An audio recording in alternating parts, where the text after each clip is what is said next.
Shalom. Hello. My name is Yossi, and some people call me Joe. The town my heart really calls home is the magnificent city of Jerusalem, a city of gold, a city of stone, a city of splendor, of living history. But for the better part of the last half-century, my actual home has been the faraway but architecturally marvelous metropolis of Chicago. I truly live the immortal words spoken by our sage Yehuda Halevi, who said, "My heart is in the east, and I am at the end of the west." So, who am I really? Am I Yossi, or am I Joe? And how did I get this way anyway?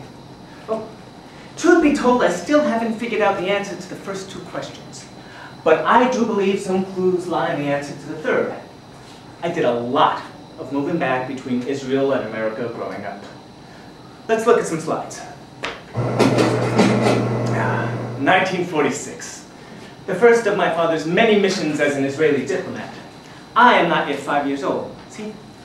Little me walking with my mother and father past British guards on the tarmac of what was then Lida, but now Ben Gurion Airport. We board a plane to Cairo on a first leg of a long journey to America. We take a ship from the French port of Cherbourg to New York, and once in America, we go to the Norwalk, Connecticut home of my Uncle Irving and Aunt Minnie. Oh, to me, their suburban home feels like happiness, freedom, and warmth, and leaves a strong, lasting impression, and a deeply rooted desire to live the American dream. 1950. My father's mission in America is over, and we return to Israel. See, by now, Israel has become a strange country to me. I'm 9 years old. Being yanked from all that was familiar, my friends, my home, my school, and just plunked in a place where I didn't know anything about kids.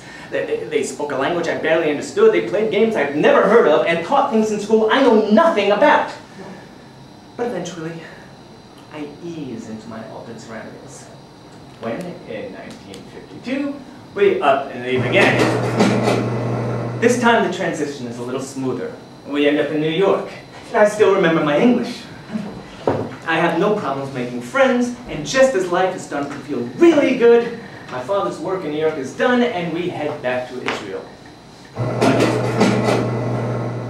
1954.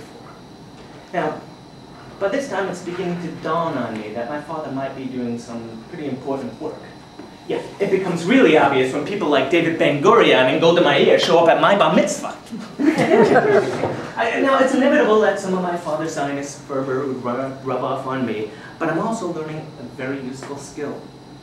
The ability to switch between my Israeli and American identities at will.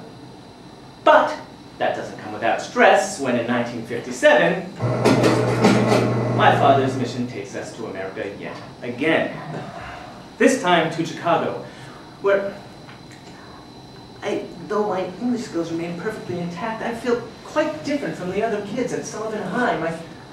My Yossiness has taken hold over the past 3 years, and I feel alienated from what I perceive to be the childishness of the other kids at school. I don't make friends easily. 1959.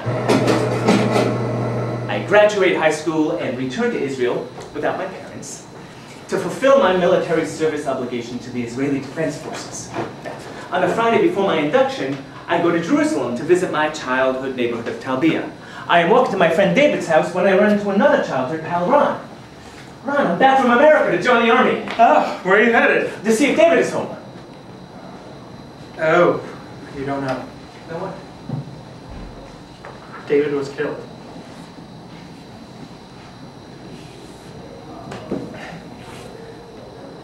The words just come at me.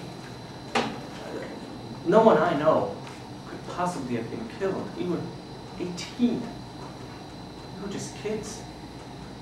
I didn't know it at the time, but that first direct encounter with death was to be the first of many. My time serving in the IDF was my transition from boyhood to manhood.